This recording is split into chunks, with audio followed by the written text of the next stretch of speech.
Okay guys, now we are going to start third exercise. Third exercise is based on division. तो comparatively easy है second exercise से. तो let's see, pick करते हैं example number 13. तो देखिए first part, मुझे divide करना है -20x⁴ डिवाइड बाय 10x⁴2. तो मैं क्या करता हूँ, इनको ब्रेक करता हूँ इनके प्राइम फॉर्म में, और 10x² को भी मैंने ब्रेक कर लिया. अब जब डिवाइड करना है तो ये ऊपर आ गया, ये नीचे आ गया. अब जस्ट कुछ नहीं करना, जो कट रहा है उसको काटते जाइए. देखिए, एक एक्स से एक एक्स उड़ाइए, एक एक्स से दूसरा एक्स उड़ाइए, 5 से 5, 2 से 2. तो क्या बचा यहाँ पे? यहाँ पे बचा एक तो 2, एक एक्स और एक और एक्स, यानी 2x² और नेगेटिव साइन. तो ये हो गया -2x². सेम वे सेकेंड वाला देखिए, इसको मैंने एक्सपेंडेड फॉर्म में लिख दिया यहाँ पे, फिर इसको यहाँ पे मैंने एक्सपेंडेड फॉर्म में लिख दिया. अब डिवाइड है तो ऊपर नीचे लिखा है, तो जो जो कट रहा है उसको काटते जाइए. तो ऊपर क्या बचा? ऊपर बचा एक्स वाई एंड जेड, और नीचे बचा 2. तो ये हो गया 1/2 XYZ. ओके, अब देखिए example number 14.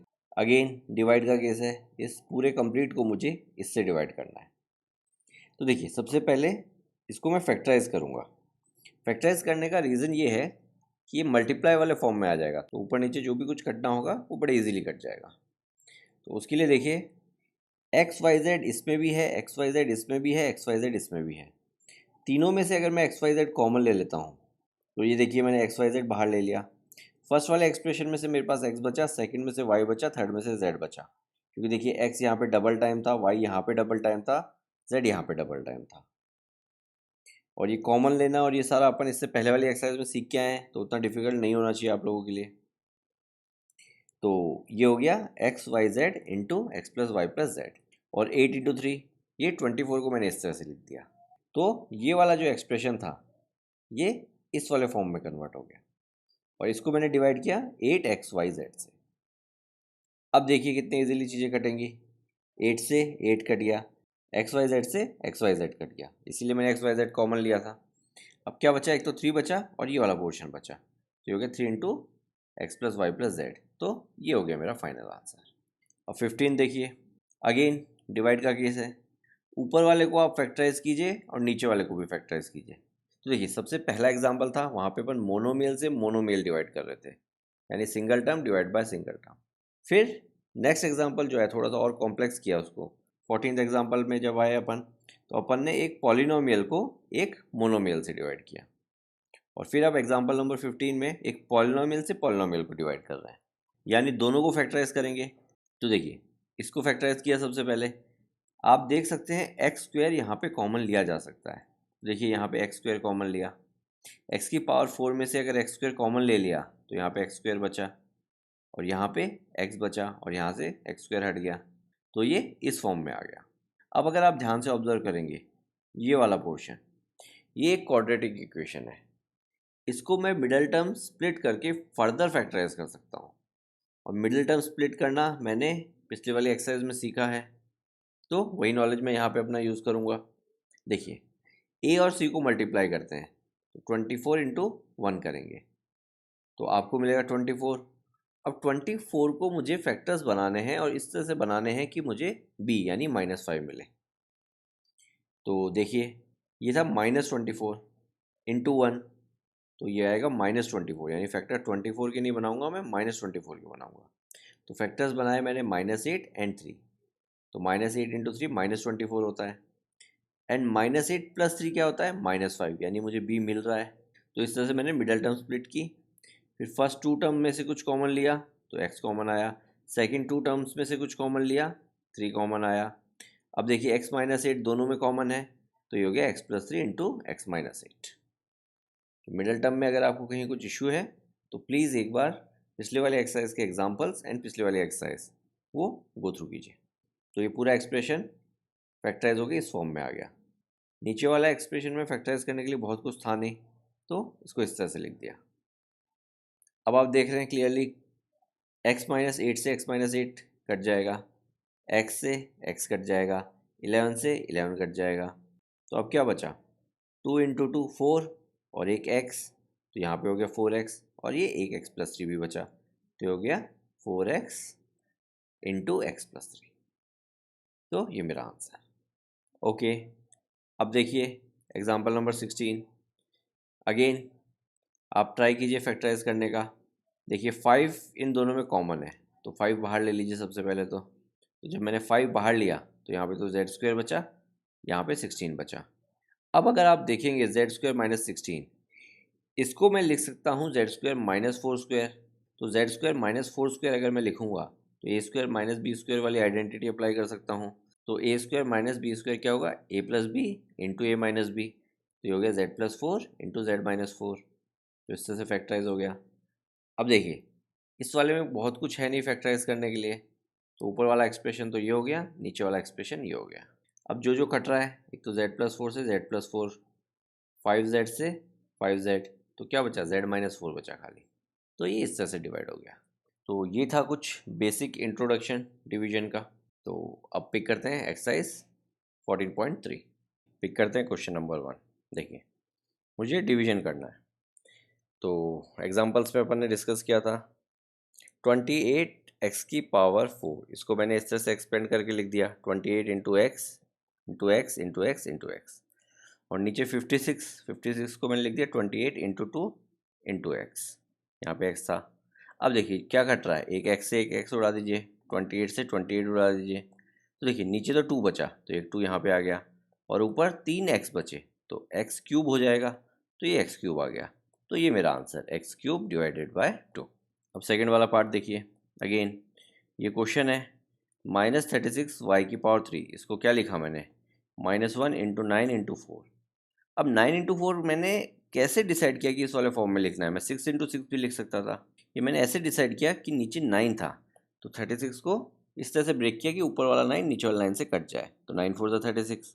And Y cube यानी वाई को 3 बार लिख दिया, और यहाँ पे 9y स्क्वायर है ये।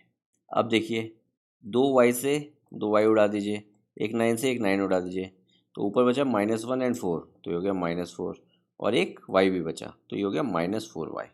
तो ये मेरा आंसर। डिवीजन कंपेरेटिवली इजी है। अगर सेकंड वाली एक्सरसाइज आपकी अच्छी कमांड है तो एकदम बच्चों का खेल है ये। अब देखिए नेक्स्ट 66 ऊपर है नीचे 11 है, तो 66 को 11 के फॉर्म में ब्रेक किया जा सकता है। कैसे, 11 इंटू 6 66। पी एक बार है, क्यू स्क्वायर को क्यू इंटू क्यू लिख लिया, एंड आर क्यूब को आर को 3 बार मल्टीप्लाई करके लिख लिया। अब नीचे 11 क्यू आर स्क्वायर, तो यहाँ पे एक आर और आएगा। अब देखिए 11 से 11 को उड़ाइए, क्यू से क्यू को उड़ाइए, 2 आर से 2 आर उड़ा दीजिए, तो एक तो देखिए 6 बचा, एक क्यू बचा, एक आर बचा, और एक यहाँ पे पी बचा, तो ये हो गया 6 PQR। और फोर्थ वाला पार्ट देखिए। अगेन 34 एंड 51 नंबर्स हैं। अगर आप देखेंगे दोनों 17 की टेबल में आते हैं, तो इन दोनों को मैंने 17 के फॉर्म में ब्रेक किया। 34 को लिखा मैंने 17 इंटू 2, 51 को लिखा मैंने 17 इंटू 3। एक्स की पावर 3, तो एक्स को 3 बार लिख लिया। वाई की पावर 3, तो मैंने वाई को 3 बार ना लिखने की बजाय वाई स्क्वायर इंटू वाई लिखा। क्लियर है, वाई स्क्वायर इंटू वाई आप करेंगे तो वाई क्यूब ही आपको मिलेगा। और आपको ये कैसे मिलेगा, एक्सपोनेंट एंड पावर से याद कीजिए। देखिए बेस सेम है, पावर्स ऐड होंगी, मल्टीप्लाई हो रहा है, तो 2 + 1 3 हो जाएगा, तो वाई की पावर 3 हो जाएगा ये। तो हर एक चैप्टर अपने आप में इंटरलिंक्ड है। किसी भी चैप्टर का नॉलेज आप किसी दूसरे चैप्टर में अप्लाई कर सकते हैं मैथ्स में। तो अब मैंने ऐसा क्यों लिखा, क्योंकि देखिए नीचे वाई स्क्वायर था, तो वाई स्क्वायर वाले फॉर्म में लिख दिया ताकि वाई स्क्वायर से वाई स्क्वायर डायरेक्ट कट जाए। तो अभी अपन फिर भी बहुत स्लो फॉर्म में कर रहे हैं, आगे इससे भी और फास्ट फॉर्म में करेंगे अपन क्वेश्चंस को। अभी जस्ट बेसिक अंडरस्टैंडिंग डेवलप कर रहे हैं। और जेड क्यूब को मैंने कुछ भी नहीं छेड़ा, क्योंकि नीचे भी जेड क्यूब है, तो जेड क्यूब से जेड क्यूब डायरेक्टली कट जाएगा। अब देखिए जब लिख दिया है तो काटना स्टार्ट कीजिए। 17 17 उड़ाइए, एक एक्स से एक एक्स उड़ा दीजिए, वाई स्क्वायर से Y square, and Z cube से जेड क्यूब उड़ा दीजिए। ऊपर क्या बचा, एक तो 2 बचा और डबल एक्स यानी एक्स स्क्वायर। नीचे बचा 3, तो ये हो गया 2/3 एक्स स्क्वायर और वाई, क्योंकि यहाँ पे एक वाई भी बचा है। अब देखिए लास्ट फिफ्थ पार्ट। 12 को मैंने ब्रेक किया 6 के फॉर्म में, क्योंकि नीचे 6 है। देखिए 6 इंटू 2 लिख दिया इसको। फिर ए की पावर 8, नीचे ए की पावर 6 है, तो आप इसको इस तरह से भी कर सकते हैं। देखिए A and A base same है, डिवाइड हो रहे हैं, तो 8 - 6 हो जाएगा। तो 8 - 6 आपको क्या देगा, आपको 2 देगा, यानी ए की पावर 2। तो फाइनल आंसर में आप देखेंगे तो वही आ रहा है। अब देखिए बी की पावर 8, यहाँ पे बी की पावर 4, बेस सेम है, डिवाइड हो रहा है, तो ये होगा 8 - 4, 8 - 4 आपको देगा 4, यानी बी की पावर 4। तो देखिए यहाँ पे बी की पावर 4 ही आ रहा है। बट क्योंकि अपन डिवाइड इस तरह से सीख रहे हैं, तो इस तरह से मैंने इसको ब्रेक कर दिया। ए की पावर 8 को मैंने ए की पावर 6 इंटू ए की पावर 2 लिख दिया। बी की पावर 8 को मैंने बी की पावर 4 इंटू बी की पावर 4 लिख दिया, क्योंकि देखिए 4 + 4 8, 6 + 2 8। तो अब देखिए क्या क्या घट रहा है, एक 6 से एक 6 उड़ाइए, यहाँ पे -6 था तो -6 को मैंने -1 इंटू 6 लिख दिया, ताकि 6 से 6 कट जाए। ए की पावर 6 से ए की पावर 6, बी की पावर 4 से बी की पावर 4। तो देखिए एक तो 2 बचा और नीचे नेगेटिव साइन बचा। तो नेगेटिव साइन जो नीचे है उसको ऊपर लगाया जा सकता है। वापस मैं आपको रिकॉल करा दूं, कई चैप्टर्स में मैंने ये चीज़ आपको बताई है। अगर नेगेटिव साइन डिनोमिनेटर में है तो उसे न्यूमरेटर में शिफ्ट किया जा सकता है, अगर न्यूमरेटर में है तो उसे डिनोमिनेटर में शिफ्ट किया जा सकता है। तो -1 नीचे था तो मैंने माइनस ऊपर शिफ्ट कर दिया, तो यहाँ पे माइनस आ गया। तो एक 2 बचा, फिर एक ए स्क्वायर बचा और एक बी की पावर 4 बचा। तो ये मेरा आंसर। ओके, अब पिक करते हैं क्वेश्चन नंबर 2। तो देखिए सबसे पहले फर्स्ट पार्ट, इन दोनों में x कॉमन लिया जा सकता है। तो जब मैंने x कॉमन लिया 5x² में से तो 5x बचा, 6x में से 6 बचा। अब नीचे 3x था तो एक x से एक x कट गया, तो ये देखिए यहाँ पे तो बचा 1/3 और ऊपर बचा 5x - 6। तो ये मेरा आंसर। सेकंड पार्ट देखिए, ऊपर अगर आप देखेंगे y की पावर 4 सबसे मिनिमम पावर है, यहाँ पे 6 है, यहाँ पे 8 है, यानी y की पावर 4 कॉमन लिया जा सकता है। तो देखिए y की पावर 4 कॉमन लीजिए, तो y की पावर 8 में से अगर मैं y की पावर 4 हटा दूंगा तो 4 बचेगा, 6 में से अगर मैं 4 हटा दूंगा तो 2 बचेगा, और y की पावर 4 तो वो पूरा हट गया तो सिर्फ 5 बचा यहाँ पे। अब देखिए चेक कीजिए क्या आपने कॉमन सही लिया है। तो देखिए अगर आप बाई चांस इसको मल्टीप्लाई करते हैं वापस अंदर तो आपको ऊपर वाला मिलना चाहिए। तो देखिए y की पावर 4 इंटू वाई की power 4, y and y base same है तो पावर्स ऐड होंगी, 4 + 4 8। सेम वे यहाँ पे भी पावर्स ऐड होंगी, 2 + 4 6, एंड यहाँ पे कुछ है ही नहीं तो y की पावर 4 जाके डायरेक्ट मल्टीप्लाई होगा, तो ये आपको देगा 5y की पावर 4। तो ऊपर वाला एज इट इज़ मिल रहा है अपने को। तो जब अपन ने अब कॉमन सही लिया है तो देखिए y की पावर 4 से y की पावर 4 उड़ा दीजिए, तो सिर्फ ये वाला पोर्शन बचा। तो ये मेरा आंसर। अब थर्ड वाला पार्ट देखिए, देखिए x की मिनिमम पावर 2 है, यहाँ पे देखिए 2 है, यहाँ पे देखिए 2 है, यहाँ पे 3 है, मिनिमम पावर 2 है। y की भी मिनिमम पावर 2 है सब में, एंड z की भी मिनिमम पावर 2 है इन तीनों में। यानी x² y² and z² common लिया जा सकता है। जो भी मिनिमम पावर होती है सब में अवेलेबल कॉमन ली जा सकती है। तो मैंने x² y² and z² common लिया। तो देखिए यहाँ पे x की पावर 3 थी तो एक x बच गया, यहाँ पे y की पावर 3 थी तो एक y बच गया, यहाँ पे z की पावर 3 थी तो एक z बच गया। अब देखिए नीचे x² y² z² x² y² z² उड़ा दीजिए, 4 यहाँ पे 8 से कट जाएगा तो यहाँ पे आएगा 2। तो देखिए 2x + y + z, ये मेरा आंसर। ठीक है, तो इस स्टेप के बाद ये वाला स्टेप है। ओके, फोर्थ वाला पार्ट देखिए, यहाँ पे अगर आप देखेंगे मिनिमम x की पावर क्या है, 1 है। तो x की पावर 1 है तो x की पावर 1 कॉमन लिया जा सकता है। तो देखिए x की पावर 1 कॉमन लिया, तो x की पावर 1 लिखिए या x लिखिए एक ही बात है। तो x की पावर 3 थी तो x की पावर 2 बचा, x की पावर 2 थी तो x बचा, और यहाँ से x हट गया तो सिर्फ 3 बचा। अब अगर मैंने कॉमन सही लिया है तो अब नीचे देखिए इस x से इस x को उड़ा दीजिए, तो देखिए एक तो 1/2 बचा और फिर ये वाला जो पोर्शन बचा। तो ये पूरा कंप्लीट मेरा आंसर। और फिफ्थ वाला पार्ट देखिए, P की मिनिमम पावर देखिए 3 है, यहाँ पे 3 है, यहाँ पे 6 है, तो मिनिमम पावर 3 है। Q की भी मिनिमम पावर 3 है, यहाँ पे देखिए 6 है। तो जो मिनिमम पावर होती है वो कॉमन ली जा सकती है। तो मैंने P की पावर 3 एंड Q की पावर 3 कॉमन लिया। तो देखिए P की पावर 3 इसमें से कॉमन लूँगा तो ये तो हट जाएगा। Q की पावर 6 इसमें से Q की पावर 3 अगर मैं कॉमन लूँगा तो सिर्फ Q की पावर 3 बचेगा, तो यहाँ से Q की पावर 3 बचा, और यहाँ से क्या बचा, P की पावर 3। क्लियर है। अब नीचे क्या था, P की पावर 3 Q की पावर 3, तो देखिए ये इससे कंप्लीट कट जाएगा तो सिर्फ ये वाला पोर्शन बचा। तो ये मेरा आंसर। तो डिवीजन कंपेरेटिवली इजी है, जस्ट आपको कॉमन पोर्शन बाहर निकालना है, ऊपर नीचे जो कट रहा है उसको काटना है। तो इसी के साथ क्वेश्चन नंबर 2 भी कंप्लीट। ओके, अब स्टार्ट करते हैं क्वेश्चन नंबर 3। तो देखिए फर्स्ट पार्ट, यहाँ पे देखिए 10x - 25 क्या कॉमन आ सकता है, 5 दोनों में कॉमन आ सकता है। तो देखिए यहाँ पे बचेगा 2x, यहाँ पे बचेगा 5। अब नीचे वाला 5 ऊपर वाले 5 से कट जाएगा तो सिर्फ 2x - 5 बचेगा। तो ये मेरा आंसर। अब नेक्स्ट देखिए second, 10x minus 25 divide by 2x minus 5। Again देखिए ऊपर वाले को फैक्टराइज कीजिए, क्या कॉमन आ सकता है, 5 कॉमन आ सकता है, 5 कॉमन लीजिए तो अगेन 2x माइनस 5 अंदर बचा।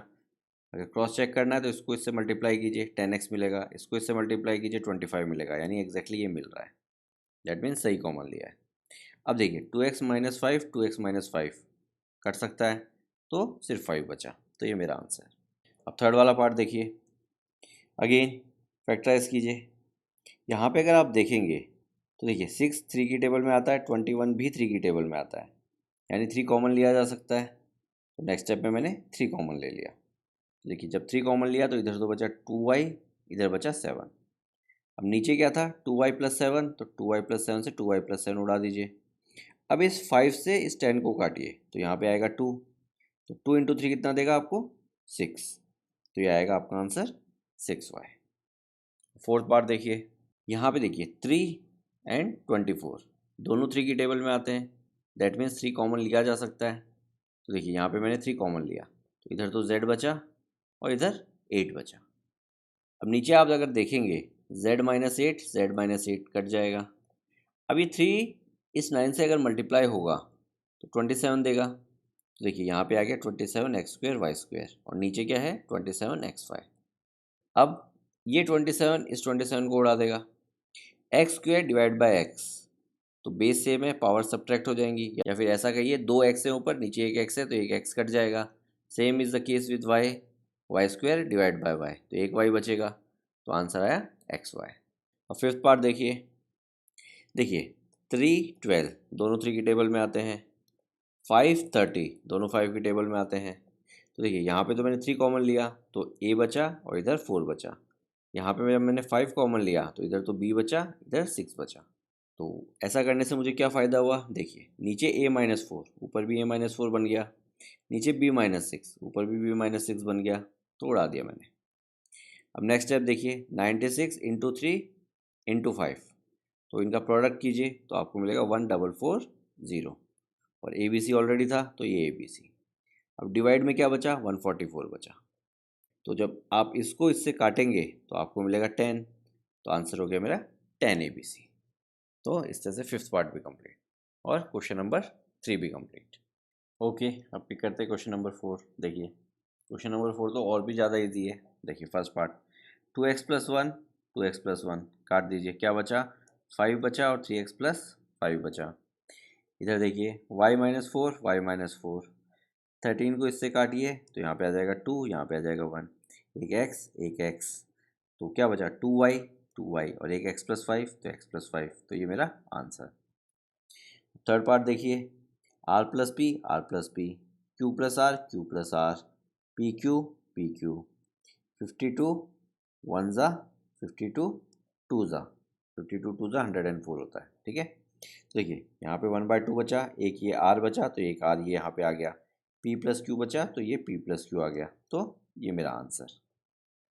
फोर्थ वाला पार्ट देखिए y+4 5 और 20, तो यहाँ पे आ जाएगा 4, यहाँ पे आ जाएगा 1, तो देखिए एक 4 बचा और ये वाला पोर्शन बचा, तो ये वाला मेरा आंसर। अब यहाँ पे देखिए x+1 x, तो सिर्फ इतना सा पोर्शन बचा, तो ये मेरा आंसर। So easy. तो क्वेश्चन नंबर 4 भी कंप्लीट। ओके, अब पिक करते हैं क्वेश्चन नंबर 5। क्वेश्चन नंबर 5 थोड़ा सा इंटरेस्टिंग है, रीज़न इसमें मिडल टर्म स्प्लिट थोड़ी सी इन्वॉल्व है। तो देखिए कैसे, फर्स्ट पार्ट पिक करते हैं। इस वाले पार्ट को मैं फैक्टराइज करूँगा, इस ऊपर वाले पार्ट को, किससे, मिडल टर्म स्प्लिटिंग से। तो मिडल टर्म स्प्लिटिंग थोड़ा सा मैं डिटेल में बताता हूँ वापस, ऑल्दो उसके लिए आपको सेकंड वाले एक्सरसाइज की वीडियो देखनी चाहिए। तो ये स्टैंडर्ड फॉर्म होता है किसी भी क्वाड्रेटिक इक्वेशन का मेरा। तो ये वाली इक्वेशन मैं यहाँ पे इसके नीचे लिखता हूँ, ठीक है। अब इसको इसके नीचे लिखने का रीज़न क्या है, मैं A B and C identify करना चाहता हूँ। तो आप कंपेयर कीजिए, ए क्या है, यहाँ पे देखिए 1 लिख सकते हैं तो ए 1 है, बी क्या है, बी मेरा 7 है, और सी क्या है मेरा 10 है। तो ए बी एंड सी मैंने आइडेंटिफाई कर लिए। अब फर्स्ट स्टेप क्या होता है, ए और सी का प्रोडक्ट करना। तो ए और सी का प्रोडक्ट यानी 1 इंटू 10, तो मुझे मिला 10। अब सेकेंड स्टेप क्या है, इस 10 को मुझे इस तरह से ब्रेक करना है कि मुझे बी मिले, यानी बी मेरा कितना है 7 है, यानी 10 को ब्रेक करके मुझे 7 लाना है। तो 10 को मैं 5 और 2 में ब्रेक कर सकता हूँ, 5 2 ज़ा 10। तो ये दो मेरे फैक्टर्स हो गए और इन दोनों को ऐड करके मुझे 7 मिल रहा है, यानी बी मिल रहा है। और तीसरा स्टेप, जिन दो टुकड़ों में मैंने उसे ब्रेक किया है उनका प्रोडक्ट वही होना चाहिए था जो ए और सी का प्रोडक्ट है। तो ए और सी का प्रोडक्ट था 10, तो 5 इंटू 2 भी क्या होता है 10। दैट मीन्स तीनों स्टेप सही हैं। तो मैंने 5 और 2 के फॉर्म में सेंटर वाली टर्म को ब्रेक करूँगा। सेंटर वाली टर्म कौन सी, 7y। तो 7y को मैंने क्या लिखा, 5y प्लस 2y। तो इस तरह से मैंने इसको ब्रेक किया मिडिल टर्म स्प्लिटिंग की हेल्प से। अब उसके बाद देखिए क्या किया, ये जो दो टर्म्स है फर्स्ट टू टर्म्स, इनमें से y कॉमन लिया। तो देखिए यहाँ से y हटा दूंगा तो 2y थे तो 1y बचेगा, इधर 5 बचेगा। देखिए y कॉमन लिया तो y प्लस 5 बचा। अब इन दो टर्म्स में से 2 कॉमन लिया, देखिए यहाँ पे y बचेगा और 10 में से 2 कॉमन लूँगा तो 5 बचेगा। देखिए यहाँ पे 2 कॉमन लिया तो y प्लस 5 बचा। अब यहाँ से लेके यहाँ तक एक टर्म, यहाँ से लेके यहाँ तक एक टर्म, दोनों में y प्लस 5 है, तो दोनों में से y प्लस 5 कॉमन ले सकते हैं। तो देखिए यहाँ से y प्लस 5 कॉमन लूँगा तो एक तो यहाँ पे y बचेगा, दूसरे वाले टर्म में 2 बचेगा। तो देखिए मैंने y प्लस 5 कॉमन लिया, फर्स्ट में से y बचा, सेकंड में से 2 बचा। तो इस तरह से ये मेरा फैक्टराइज हो गया। अब y प्लस 5 नीचे, y प्लस 5 ऊपर, काट दीजिए। तो आंसर क्या आया मेरा, y प्लस 2। अब सेम वे सेकेंड वाला पार्ट देखते हैं। इस वाली इक्वेशन को मैं मिडिल टर्म स्प्लिट करूँगा, तो इसको स्टैंडर्ड इक्वेशन के एक बार नीचे लिख लेते हैं A B and C find out करने के लिए। ऑल्दो स्टैंडर्ड इक्वेशन के नीचे लिखने की इस तरह से कोई स्पेशल रिक्वायरमेंट नहीं होती, आप directly A B and C find out कर सकते हैं अगर आपकी अच्छी प्रैक्टिस हो चुकी हो तो। अगर प्रैक्टिस नहीं है तो आपको इस तरह से करने की ज़रूरत पड़ती है।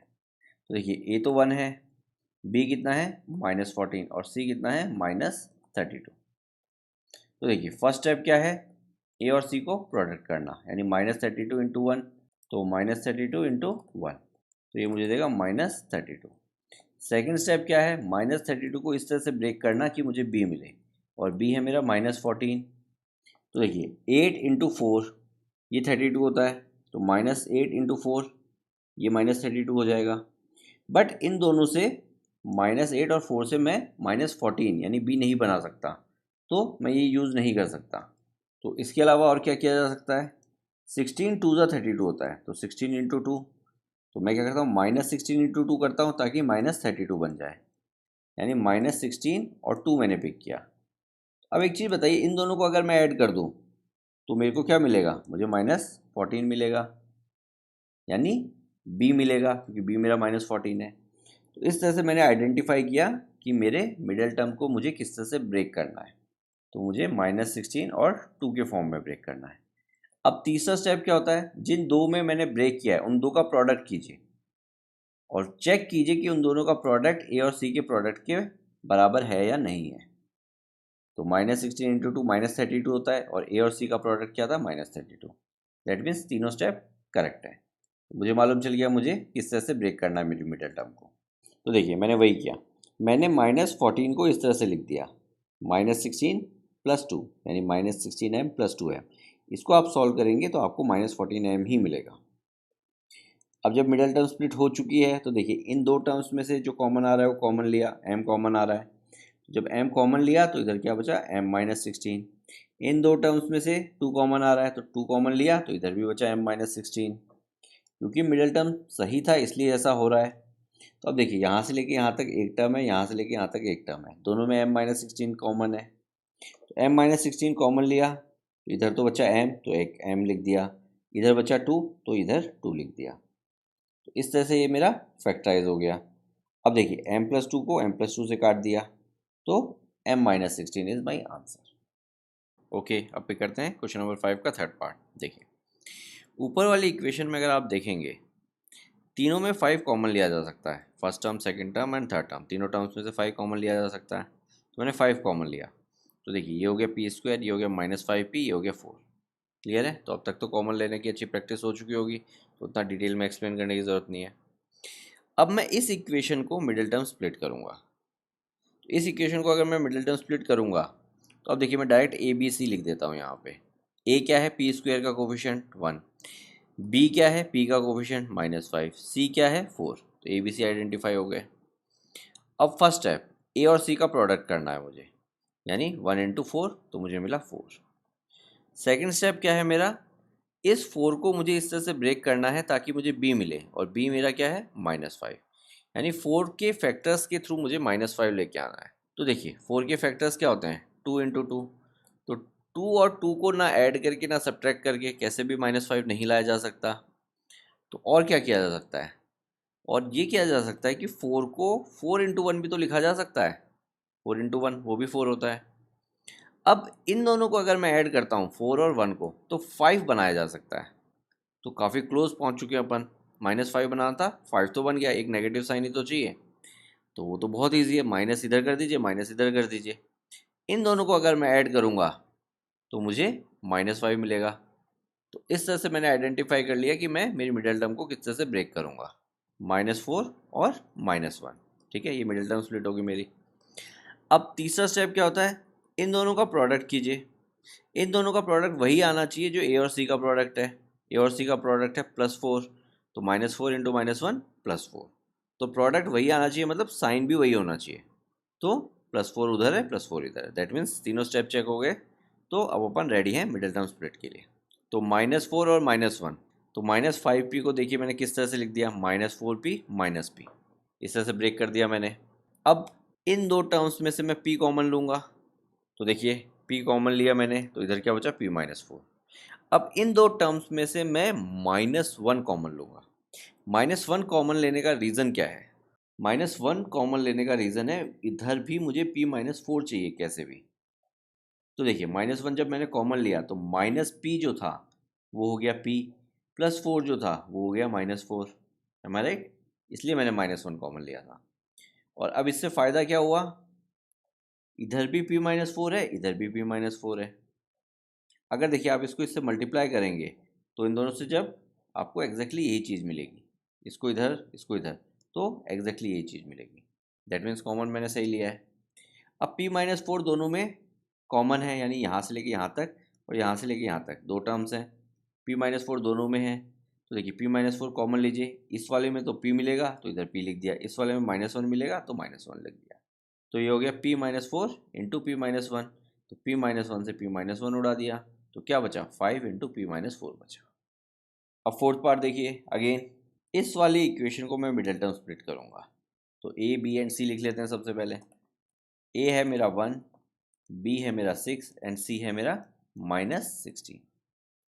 तो ए सी यानी फर्स्ट स्टेप है मेरा ए एंड सी का प्रोडक्ट, तो 1 इंटू -16, तो मुझे क्या देगा, -16 देगा। तो -16 के मुझे इस तरह से फैक्टर्स करने हैं कि मैं 6 बना सकूं।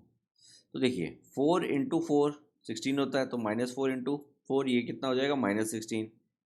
बट -4 और 4 से मैं 6 नहीं बना सकता, क्लियर है, तो मुझे कुछ और सोचना होगा। मैं क्या करता हूँ, -8 एंड 2 लेता हूँ। तो -8 इंटू 2 कितना होता है, -16 होता है। एंड -8 एंड 2 से मैं 6 बना सकता हूँ, कैसे, -8 + 2 अगर मैं करूँगा तो -6 बनेगा। बट एक इशू है, मुझे +6 चाहिए, तो ये वाला केस भी नहीं हो सकता। तो फिर अब क्या कदम बिठाई जाए, तो अब देखिए मैं क्या करता हूँ, -8 एंड 2 लेने की जगह 8 एंड -2 लेता हूँ, क्योंकि 8 एंड -2 इनका प्रोडक्ट भी आपको क्या देगा, -16 देगा। एंड 8 एंड -2 इन दोनों को अगर मैं ऐड करूँगा, क्लियर है, तो ये मुझे 6 देगा प्लस का। अगर देखिए कैसे ब्रैकेट खुलेगा तो ये हो जाएगा 8 -2, 8 -2 6। तो मैंने फैक्टर्स क्या किए, 8 एंड -2। तो यानी मिडिल टर्म को मैं इस तरह से स्प्लिट करूँगा, 8 एंड -2 से। 8 एंड -2 से मैं स्प्लिट करूँगा। अब थर्ड स्टेप जो कि जनरली बच्चे इग्नोर कर देते हैं, इन दोनों का प्रोडक्ट वही होना चाहिए जो ए एंड सी का प्रोडक्ट है। तो ये थर्ड स्टेप भी चेक हो गया। अब देखिए 6z को मैंने क्या लिखा, 8z -2z, क्योंकि फैक्टर्स क्या थे मेरे, 8 एंड -2। अब इन दोनों में से कॉमन लूंगा, z कॉमन आएगा, तो देखिए z कॉमन लिया तो इधर z+8 बचा। इन दोनों में से -2 कॉमन लिया, -2 कॉमन लिया तो इधर भी z+8 बचा। अब देखिए यहाँ से लेके यहाँ तक एक टर्म, यहाँ से लेके यहाँ तक एक टर्म, दोनों में z+8 है, तो z+8 कॉमन लीजिए। तो z+8 कॉमन लिया तो फर्स्ट वाली टर्म में से z बचा, सेकंड वाली में से -2 बचा। और नेक्स्ट स्टेप में z+8 काट दिया, तो क्या बचा, z इंटू z -2। तो ये मेरा आंसर। तो क्वेश्चन नंबर 5 में मिडिल टर्म स्प्लिट बहुत यूज़ हो रही है, तो इसके ऊपर आपकी कमांड होनी ही चाहिए। उसकी और एक्स्ट्रा क्वेश्चंस प्रैक्टिस करने तो पिछले वाले एक्सरसाइज को आप अच्छे से कीजिए, ठीक है। उसका वीडियो गो थ्रू कीजिए और फिर खुद अपने आप भी उसकी प्रैक्टिस कीजिए। ओके, अब देखिए फिफ्थ पार्ट देखिए। 5pq ब्रैकेट में P square minus Q square. तो P square minus Q square देख के आपको आइडेंटिटी याद आती होगी। A square minus B square क्या होता था? A plus B into A minus B. तो जब इस पर आइडेंटिटी अप्लाई की तो ये हो गया P plus Q into P minus Q. अब देखिए पी प्लस क्यू से पी प्लस क्यू उड़ा दिया, इस पी से ये वाला पी उड़ा दिया, तो अब क्या बचा? 5/2 एक क्यू बचा और ये पी माइनस क्यू बचा। तो ये मेरा आंसर। अब सिक्स वाला पार्ट देखिए। 9x स्क्वायर को मैं 3x का होल स्क्वायर लिख सकता हूँ और 16y स्क्वायर को मैं 4y का होल स्क्वायर लिख सकता हूँ। इसके अलावा xy से ये xy कट जाएगा, 4 जब इस 12 को काटेगा तो इधर आ जाएगा 3, तो यहाँ पे आ गया 3। तो ये ऊपर वाला एक्सप्रेशन कैसे आया वो समझ में आ गया। नीचे ये वाला एक्सप्रेशन बचा है खाली। अब अगर आप देखेंगे यहाँ पे इतने से पोर्शन में A square minus B square apply कर सकते हैं, 3x का होल स्क्वायर माइनस 4y का होल स्क्वायर। तो ये हो जाएगा 3x plus 4y into 3x minus 4y। अब 3x plus 4y 3x plus 4y से कट जाएगा, तो क्या बचेगा? एक तो 3 बचेगा और 3x माइनस 4y बचेगा। तो ये मेरा आंसर। अब देखिए लास्ट पार्ट। यहाँ पे देखिए y की पावर 3 y की पावर 2। तो देखिए y बेस सेम है और ऊपर नीचे यानी डिवाइड हो रहे हैं, तो पावर सब्ट्रैक्ट हो जाएंगी, यानी 3 माइनस 2, तो 3 माइनस 2 देगा 1, तो यहाँ पे आ गया y। अब देखिए 13 की टेबल में दोनों आते हैं, 39 एंड 26। 13 की टेबल में काटेंगे तो इधर आएगा 3, इधर आएगा 2। तो देखिए ये 3 आ गया और नीचे ये 2 आ गया। अब इस वाले बॉक्स में ऑब्जर्व कीजिए, मैं 2 कॉमन ले सकता हूँ, तो ये 2 मैंने यहाँ पे कॉमन लिया, तो 50 की जगह तो बचा 25, 98 की जगह बचा 49। तो एक ही स्टेप में मैंने सब कुछ कर दिया। आप एक एक स्टेप में ब्रेक करके भी इसको इस तरह से कर सकते हैं, ठीक है। अब अगर यहाँ तक क्लियर है तो देखिए आगे 25y स्क्वायर को मैं 5y का होल स्क्वायर एंड 49 को मैं 7 का स्क्वायर लिख सकता हूँ। तो यहाँ पे ऑब्जर्व कीजिए 5y का होल स्क्वायर माइनस 7 का स्क्वायर यानी A square minus B square. तो ये हो जाएगा a plus B into A minus B. ये वाली आइडेंटिटी अप्लाई कर दी मैंने। अब देखिए 5y plus 7 5y plus 7 cut जाएंगे। अब ये 6y हो गया था, कैसे? 3 इंटू 2 6y हो गया था। अब इस 2 से 6 को काटिए तो आपको मिलेगा 3। क्लियर है? तो ये हो गया 3y और बचा क्या? 5y minus 7। तो ये हो गया मेरा आंसर। चाहिए था तो अपन 2 को यहाँ से यहाँ पे भी काट सकते थे, 6y बनाने की भी ज़रूरत नहीं थी, बट क्योंकि बना लिया है तो नीचे आके लास्ट में काट दिया तो भी कोई फ़र्क नहीं पड़ता। तो इसी के साथ क्वेश्चन नंबर 5 भी कंप्लीट और ये एक्सरसाइज भी कंप्लीट। क्वेश्चन नंबर 5 ज़रूर थोड़ा सा इंटरेस्टिंग था और लेवल थोड़ा सा अच्छा था इसका। तो एल्जेब्रिक एक्सप्रेशंस पे आपकी कमांड होगी तो फैक्टराइजेशन आपका इजी रहेगा थोड़ा सा, और फैक्टराइजेशन पे कमांड हो जाएगी आपकी तो आगे आने वाली हायर क्लासेस आपके लिए इजी रहेंगी। तो प्लीज़ एक्स्ट्रा बुक से प्रैक्टिस कीजिए, इस चैप्टर को लाइटली मत लीजिए।